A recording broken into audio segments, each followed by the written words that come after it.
Alors, chers camarades peuple d'Afrique, citoyens du monde, soyez salués en vous rend grâce et qualité, mes chers frères et sœurs. Les nouvelles sont bonnes.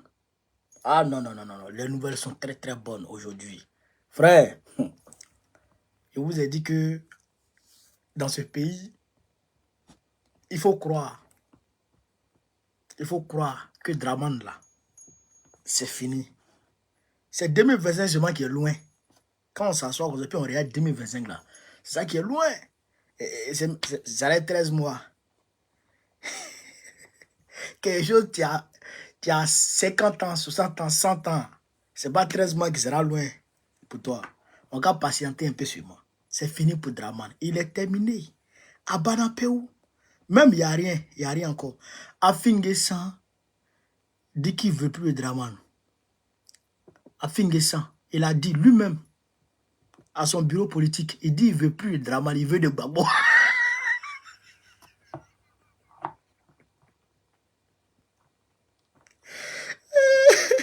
Il dit qu'il ne veut plus de Draman, il veut Gbagbo maintenant. Frère, Gbagbo dit, quand ton chien aboie sur toi, wow, c'est qu'il y a quelqu'un qui doit la manger dehors. Quand tu vois ton chien aboyer sur toi là, c'est qu'il y a quelqu'un qui doit la manger dehors. Avec Niesa, il a vu quelque chose. Et puis il dit à Draman, merde. Bleu Goudé, il dit il est candidat pour 2025. Oh, il dit lui il est candidat. Avec candidat, non, non, c'est grave. Le président, cher camarade peu d'Afrique, je dirais le chancelier allemand, Olaf Scholz, il dit qu'il faut négocier entre la Russie et puis l'Ukraine. Il dit lui n'est plus, la dernière fois, la semaine dernière, il a réduit de près de moitié ses livraisons d'armes à l'Ukraine, comment on appelle ça, à Israël. Aïe, aïe, aïe. Donc là, il dit il veut une négociation entre la Russie et puis l'Ukraine. Il y a un forum sur la paix qui sera tenu entre la Russie et puis l'Ukraine, en Ukraine. Et puis la Russie va participer. Donc ils sont en train d'organiser ça. Chers camarades d'Afrique, on va rentrer dans la vue du sujet très rapidement. Très rapidement. Mais avant d'entrer dans la vue du sujet, ce qui m'intéresse d'abord, retenez Lyon. Lyon, on arrive le samedi 14. Samedi prochain, je serai là. Aux 7 places du Pentacle. 7 places du Pentacle, 6990 Saint-Fort. Katina Kone sera là. Hey, Lyon, je vous dis, hein, on ne va pas mobiliser, on ne va pas prendre cas pour aller. Hein. On compte sur vous là-bas. Donc, mobilisez-vous. Hein. Si vous ne vous mobilisez pas, mobilisez-vous. Hein. Donc, je répète, 7 places du Pentacle, 6990 Saint-Fort. Voilà. À Côte d'Ivoire, mobilisez-vous le 13 septembre. Ça a pété. Voilà. Donc, chers camarades peu d'Afrique, quand on a dit tout ça, on va maintenant rentrer dans le vif du sujet, chers camarades peu d'Afrique. Eh bien, le président Laurent Gbagbo est rentré en Côte d'Ivoire hier. Il est rentré hier à Abidjan. Après un long séjour, un séjour de près de 3 semaines, passé en Europe. Il est rentré hier à Abidjan. Le chef. Non. Viens là. Avant, il marchait, mais maintenant, il court. Il court maintenant. Gbagbo, il fait sport maintenant. Footing. Gbagbo, il fait footing.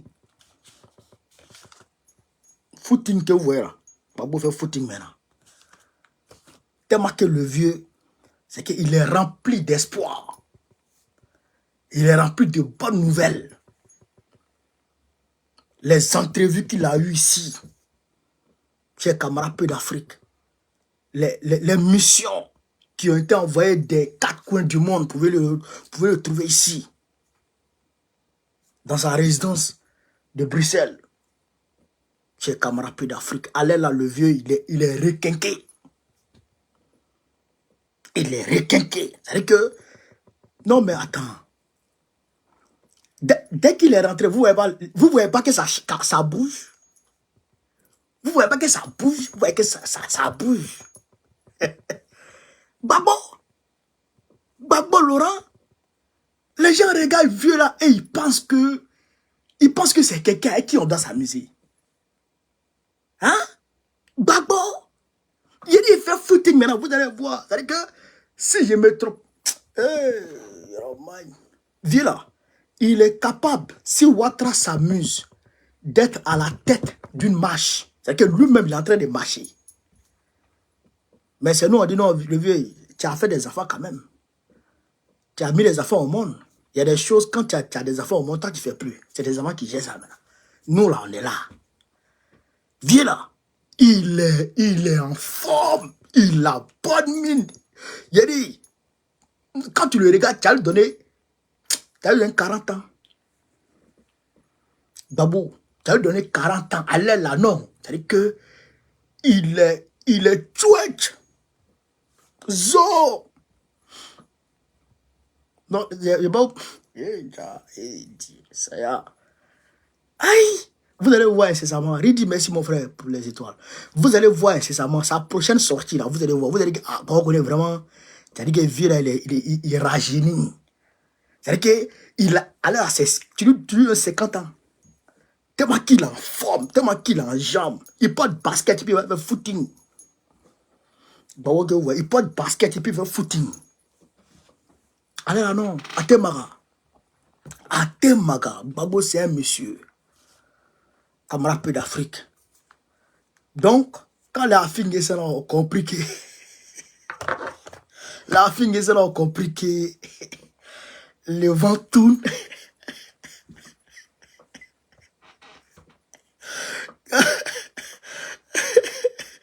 Frère, quand les Afingés ont vu que le vent tourne, mon cher, ils disent chez Babo. Ouattara là, c'est fini. Lui, ils sont chez Babo maintenant. On va l'écouter. On va ici lire la déclaration d'Afingé-San à l'issue de son, comment on appelle ça, de son bureau politique. Voilà. Écoutez ici, chers camarades peu d'Afrique. RHDP appel de Bono 2025. Les décisions arrêtées par Afingé-San et le FPI au cours d'une importante réunion. Chers camarades, écoutez attentivement ce qui suit. Le samedi 7 septembre 2024, sous la présidence de Pascal Afingé-San, président du Front populaire ivoirien, le comité central du parti s'est réuni pour une session ordinaire qui a duré de 10h à 16h45. Merci beaucoup, Kassou. Kaoussou, merci beaucoup pour les cadeaux, mon frère. 16h45. Lors de cette rencontre, des décisions majeures ont été prises pour assurer la bonne marche du parti et surtout pour préparer les prochaines élections. Face aux nombreuses difficultés rencontrées par les Ivoiriens, le FPI a réaffirmé sa volonté de reconquérir le pouvoir en 2025 par la voie démocratique, convaincu de posséder les solutions nécessaires pour résoudre les problèmes du pays et d'avoir le meilleur candidat pour la compétition à venir. François Zaoto, merci beaucoup pour les cadeaux. Chers camarades peu d'Afrique, on va continuer notre lecture. Au cours de cette session, attendez, je vais ici aller où Afingé-San parle. Voilà. Bon, on va aller mollo. Au cours de cette session, Pascal Afingé-San a également détaillé les motivations et les conditions du partenariat avec le Rassemblement des Oufouétis pour la démocratie et la paix. Il a souligné que cet accord avait pour objectif principal la réconciliation nationale avec des accords électoraux à la base. Si nécessaire, lors des élections municipales et régionales. Cependant, le comité central a déploré les manques d'action concrètes de la part des deux parties en faveur de la réconciliation nationale depuis la signature de cet accord. Eux a regretté la disparition du ministère en charge de cette question depuis le 17 octobre 2023. Afin N'Guessan dit Alassane Ouattara n'est pas un réconciliateur. Il ne veut pas réconcilier les Ivoiriens. C'est pourquoi il a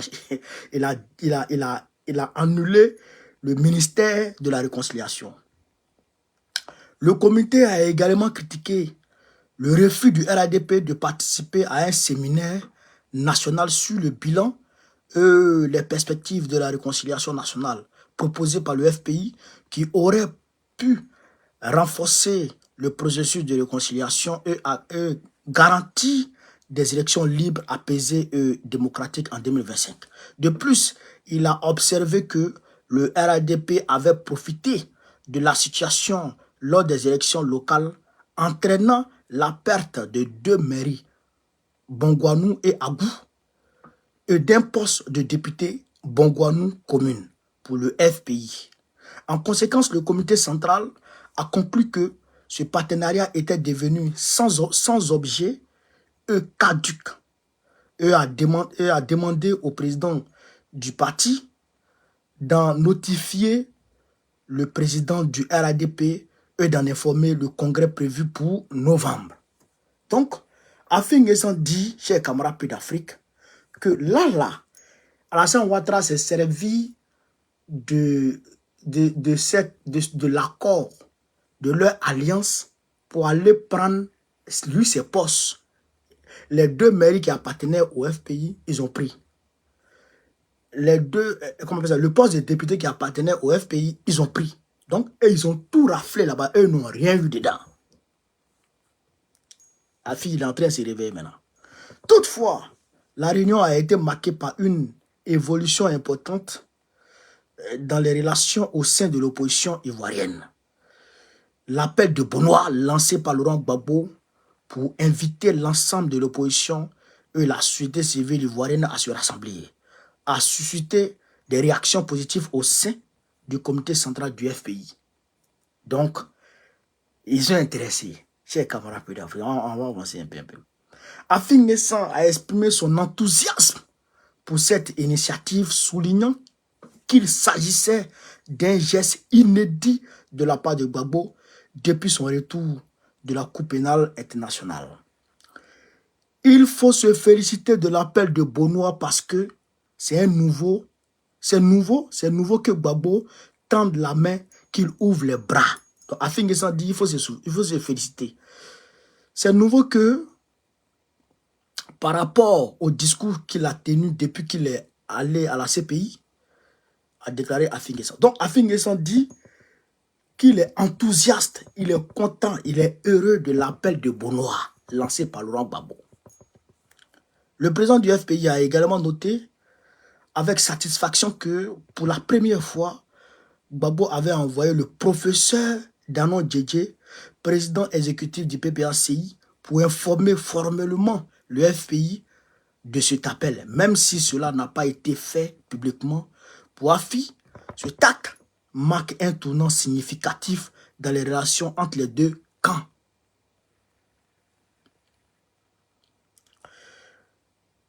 Voilà. Le natif de Bois-d'Encro à Bongouanou considère que cet appel de Laurent Gbagbo représente une opportunité politique majeure pour le FPI. C'est une opportunité majeure pour le FPI.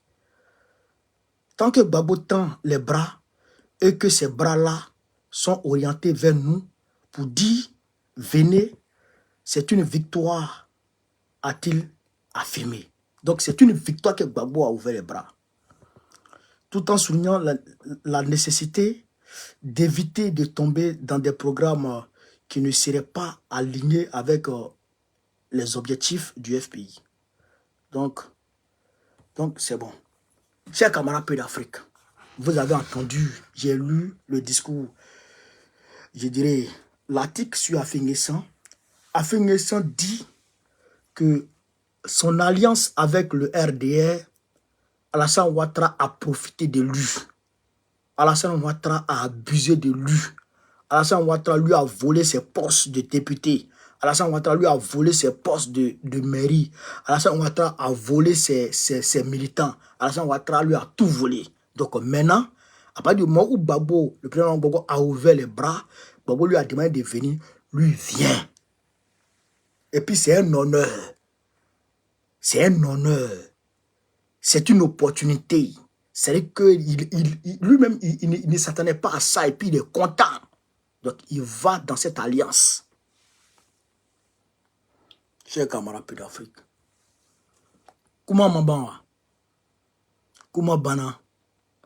Donc Afin-N'Guessan va venir dans la plateforme de l'opposition. Afin-N'Guessan, Soro Guillaume, Anaki Kobena et je dirais 25 partis politiques. Simone Gbagbo, elle est favorable. Simone Gbagbo, excusez-moi. On est trop habitué à Simone Gbagbo. Madame Simone Evé, la présidente de MGC. Voilà, je vais l'appeler maintenant Docteur Simone. Voilà, Docteur Simone est favorable. Elle va venir. Afin-N'Guessan, il dit il est d'accord. Soro Guillaume, il dit il est d'accord. Anaki Kobena, il dit il est d'accord. Il y a d'autres, il y a près de 25 autres partis politiques qui sont d'accord. Il y a un parti politique même qui s'est créé aujourd'hui, qui est d'accord avec nous. Qui dit mieux? Qui dit mieux? Chers camarades, qui dit mieux? Donc, notre gars, Blé Goudé dit qu'il est candidat. Il a dit ça sur la télé d'ici, sur NCI. Il dit qu'il est candidat à l'élection présidentielle 2025. Il dit les candidats. Chers camarades d'Afrique. Donc tout ça là, ça veut dire que les lignes bougent quoi. Est-ce que vous comprenez? Ça veut dire que les lignes bougent. Voilà. Si Blé Goudé dit les candidats, c'est parce qu'il sait que Gbagbo sera sur la liste. Donc si Gbagbo est sur la liste, lui aussi sera sur la liste, puisqu'ils sont dans le même problème. Hein? Chers camarades d'Afrique. C'est pourquoi je vous dis, allez vous inscrire sur la liste électorale. Allez vous inscrire sur la liste électorale. Cotisez un peu, cotisez un peu, cotisez un peu. Allez vous inscrire sur la liste électorale. Faites vos documents. Faites vos papiers pour être sur la liste électorale. C'est le nerf du combat qui est là. C'est l'épine dorsale du combat là qui est là. Si on n'est pas sur la liste, ça sera difficile pour nous de gagner. Alors que si on remplit la liste électorale, ah ben non, on gagne les élections haut les mains. On gagne les élections haut les mains, puis on avance. Vous avez compris? Voilà. Donc ça, c'est très bien déjà. Ça, c'est une bonne chose, c'est une bonne nouvelle. Voilà. Laurent Gbagbo est rentré en forme. Et puis, Afin-N'Guessan dit qu'il est Gbagbo. Donc tout ça, c'est bon. C'est bon. C'est très bon ça. Camarades d'Afrique. Je vous disais que Alassane Ouattara était dans pain. Je vous avais dit qu'Alassane Ouattara était dans pain, que ça n'allait pas. Et que les Français lui ont demandé de payer près de 400 milliards de francs CFA de crédit d'ici fin septembre. 400 milliards. Près de 400 milliards. Parce que, voyez-vous, Emmanuel Macron doit lever sur le marché international. Dans 3 ans, il doit lever sur le marché 100 milliards d'euros. 100 milliards d'euros. C'est une somme faramineuse. Ça, il ne peut pas avoir ça comme ça. Donc, il faut qu'il fasse pression sur Ouattara pour qu'il donne l'argent. Donc, qu'est-ce que Ouattara fait aujourd'hui, chers camarades? Depuis le 5 septembre, on nous le dit, c'est le camarade Stibiko qui a donné l'information. Il dit, depuis le 5 septembre 2024, la taxe portuaire des véhicules utilitaires, de touristes et camions est passée de 15 000 francs CFA à 15 000 francs CFA la tonne à 150 000 francs CFA. De 15 000 à 150 000 francs CFA. Ça équivaut à une augmentation de 1000%. De 15 000 à 150 000 francs la tonne. La douane ivoirienne. C'est-à-dire que si tu fais rentrer voiture, en Côte d'Ivoire, tu es mort. Chers camarades d'Afrique.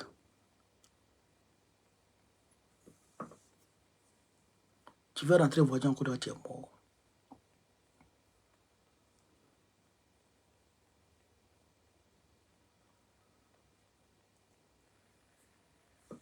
Vous comprenez ça? Donc, actuellement, là, au port, mais le gars, il est en train de massacrer tout le monde.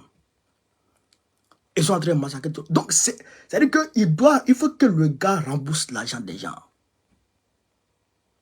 Il faut que le gars rembourse l'argent des gens. C'est gâté sur lui. Yoroman. Achana bro.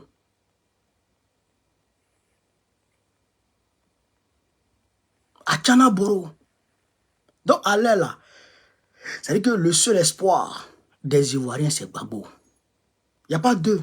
Le seul espoir des Ivoiriens, c'est Gbagbo. Mais Ouattara est capable de vendre ce pays. Et puis, fuir pour venir se coucher en France. On va tout droit à Carnaval. Il faut vendre le pays là, tu apprendre la vie au maudit là. Quand on a un peu d'Afrique. On dit, Olaf Shaw. On va dire aujourd'hui, hein. On va dire aujourd'hui. Olaf Shaw, le chancelier allemand, il dit qu'il faut négocier.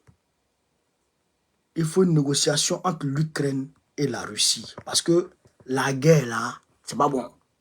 Et ils sont fatigués de la guerre. Il faut négocier maintenant. Donc, il y a un camarade peu d'Afrique, vous laissez écouter la vidéo et on va décortiquer. Vous-même, vous avez dit que moi, j'ai fini le décortiquage. Donc, on est parti à la vidéo. Olaf Scholz qui dit qu'il est le moment de faire la paix. Et on va voir que ça rejoint certains propos de la CIA également. Et quand il dit une conférence de paix, il dit en compris en discutant, ce qui est évidemment très controversé, y compris avec les Russes.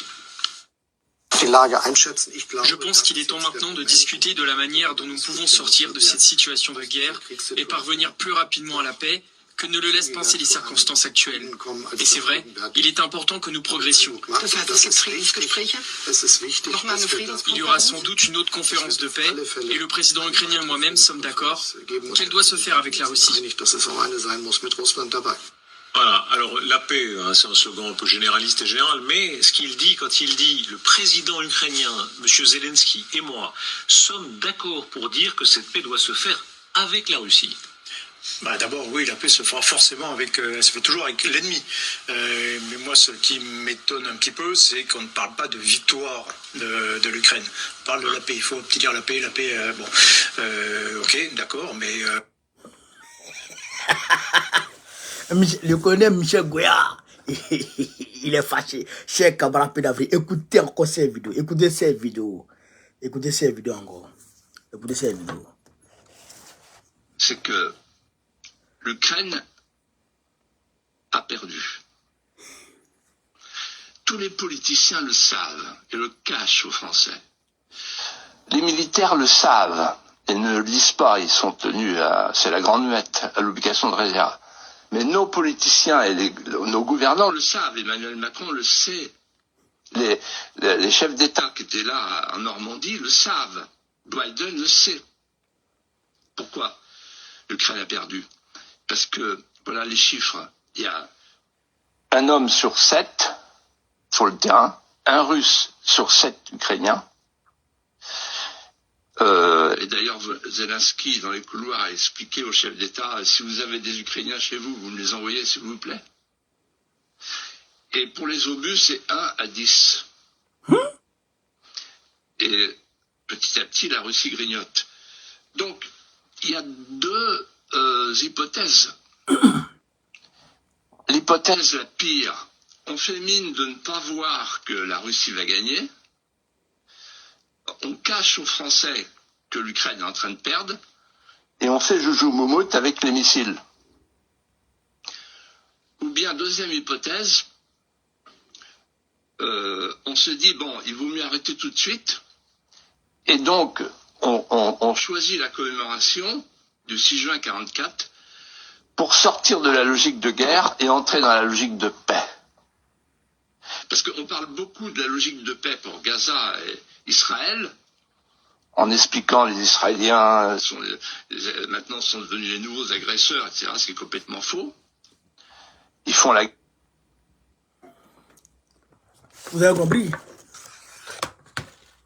Les Russes, les Ukrainiens ont perdu la guerre. C'est ce qu'il a dit. Le deuxième intervenant l'a dit.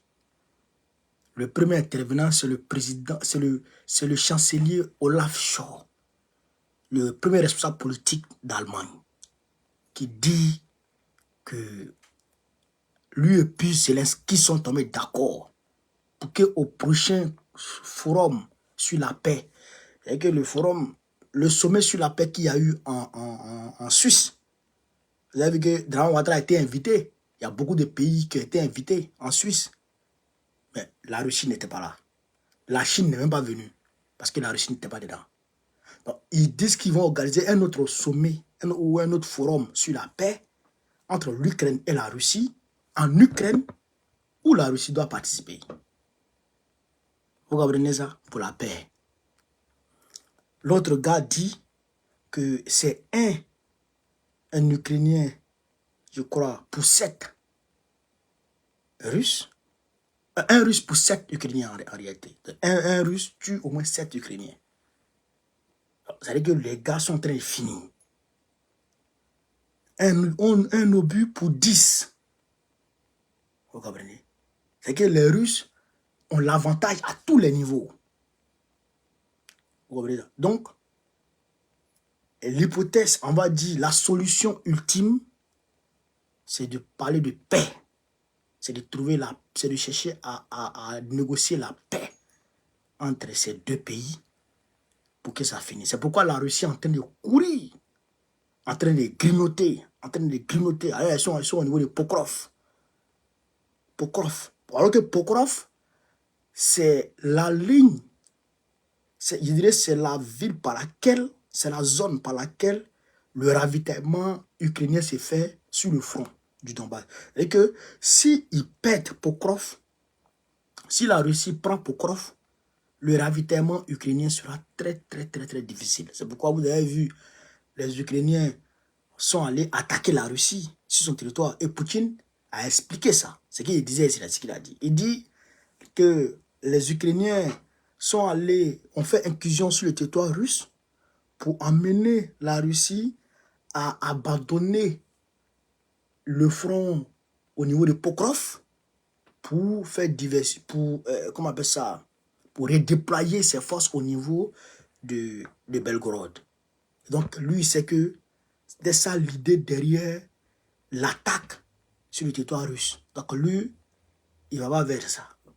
Lui, il ne s'est pas prêté à leur jeu, il n'est pas tombé dans leur piège.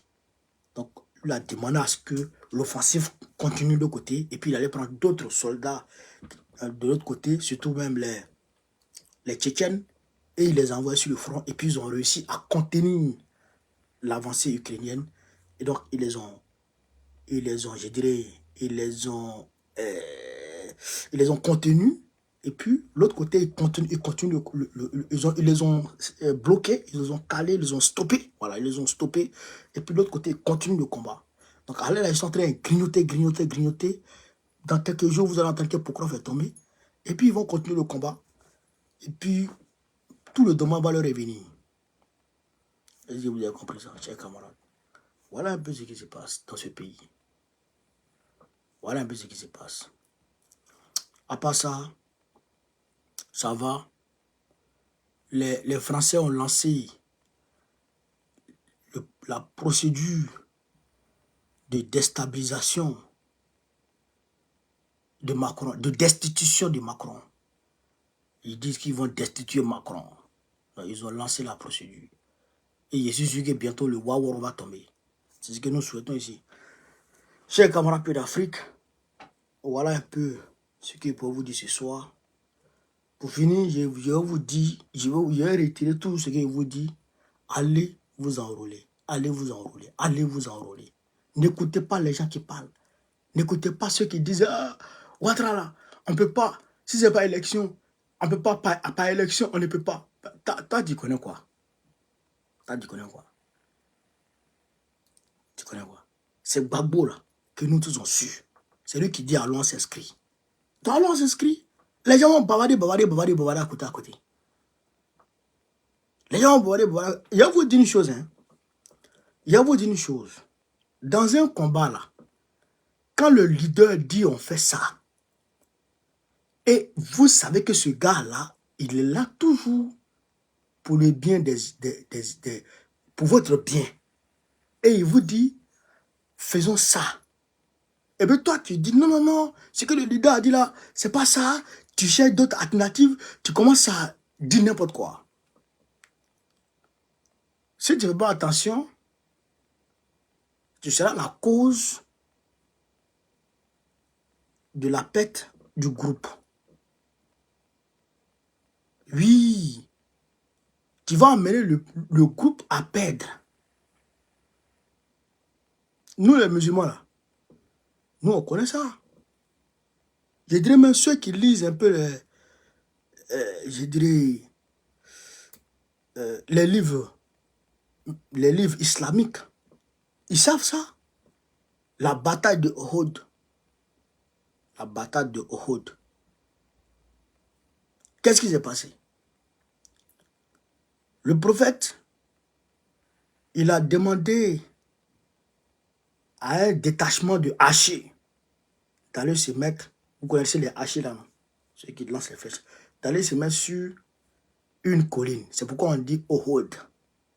Uhud, en arabe, c'est la colline. D'aller se mettre sur une colline. Et il ne devrait bouger sous aucun prétexte jusqu'à ce que le prophète leur dise de bouger. Il devrait rester là-bas, quel qu'en soit Alpha. Il leur a dit, on paie ou on ne paie pas, vous là, vous restez là-bas. Est-ce que vous comprenez ça? Donc, le groupe du prophète a engagé le combat contre l'ennemi. Donc, ils ont vu que le groupe du prophète est en train de gagner le combat. L'ennemi est en train de fuir. L'ennemi est en débandade. Donc, eux qui ont été détachés sur la colline, ils ont vu que le camp ennemi est en train de fuir. Donc, pour eux, le combat est gagné.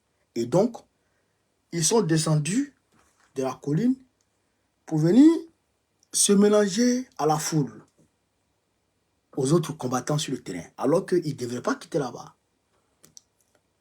Quand ils sont descendus là, déjà, ce que le prophète avait vu pour leur dire de ne pas bouger là, il y avait un détachement ennemi qui était, on va dire, perché sur une autre colline, qui regardait l'évolution du combat, qui devrait, normalement, parce qu'eux, ils avaient fait leur plan, si on vous attaque, vous courez. Vous courez, vous faites comme si vous avez perdu. Comme ça, s'ils quittent leur position initiale, nous, on va passer derrière eux pour venir les attaquer. Donc, on va les prendre en tenaille. C'est ce que le prophète avait vu. Et le prophète les avait détachés pour parer contre l'autre camp ennemi qui était perché sur l'autre colline. Donc, quand eux, ils ont bougé là, les autres là sont passés par derrière. Donc, ils ont pris maintenant en tenaille le groupe du prophète.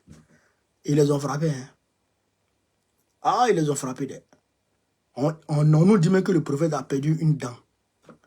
Son oncle est mort. Beaucoup de ses grands disciples sont tombés. Donc, la leçon qu'on nous tire de là, c'est que quand tu as un leader dans un combat, quand il te dit, faisons ça, il faut faire ça. Parce que le leadership là, il ne faut pas croire que c'est donné à tout le monde. Il y a des gens là, tu les vois comme ça là, ils ont le leadership en eux. Et puis c'est inné en eux. Et quand ça se révèle là, c'est-à-dire qu'il y a du spirituel dedans. Donc quand il dit, fais ça, il faut faire. Comme Emmanuel a dit, merci Emmanuel. Il faut faire, il faut obéir. Il ne faut pas trop discuter. Toi, tu ne connais pas assez. Tu ne connais pas beaucoup de choses. Lui, il sait. Là, il était à Bruxelles. Il a fait beaucoup de rencontres. Toi, déjà qui l'a vu, qui l'a rencontré? Est-ce que toi, déjà qui l'a rencontré? Toi, tu sais ce qu'il a dit à ceux qui se sont dit. Ouattara même était là. Babou était là, Ouattara était là, Thiam était là. Au même moment, ils tous étaient en Europe. Est-ce que toi, déjà, ils se sont rencontrés? Est-ce que toi, tu sais ce qu'ils se sont dit? Et c'est toi qui sais, il y a quelque chose qui s'est passé entre eux. Toi, tu ne sais pas. Mais lui, il te dit, allons s'inscrire. Et toi, tu bavardes. Toi, tu bavardes. Si vous ne faites pas attention, le groupe qui a été envoyé là, et qui a fait qu'ils ont perdu le combat là, si vous ne faites pas attention, vous serez ce groupe-là. Vous serez ce groupe-là. Donc, faites attention. Le leader nous dit, allons s'inscrire, allons s'inscrire. En quitter ici. D'ailleurs, même, pourquoi tu n'as pas t'inscrit sur la liste électorale? Est-ce que la liste, c'est Ouattara? C'est pour nous, c'est pour les Ivoiriens. Que tu le veuilles ou non, tu dois t'inscrire. Moi, je suis sur la liste. Je n'ai pas voté en 2015. Je n'ai pas voté en 2020. Est-ce que je suis sur la liste? Je suis sur la liste parce que je me suis inscrit sur la liste en 2010, 2019, 2019. Je me suis inscrit. Donc, moi, je suis sur la liste. Je suis sur la liste. Donc, même si je ne vote pas en 2025, en 2030, je suis toujours sur la liste. Et je peux voter quand je veux. Donc, allez vous inscrire sur la liste. Oxymore soit salué, mon frère. Allez vous inscrire sur la liste. Allez-y vous inscrire. Ça ne vous enlève rien du tout. Ça ne vous enlève rien. Au contraire, ça nous arrange. Voilà, c'est ce que je voulais vous dire ce soir. Donc, Lyon, on arrive, hein, 7 places du Pentacle. 7 places du Pentacle. On arrive samedi. Voilà. Sur ce, vive l'Afrique libre. Vive le panafricanisme. Vive tous les présidents panafricains. Babo, président de Côte d'Ivoire 2025. Inch'Allah. On est ensemble. Merci les gars.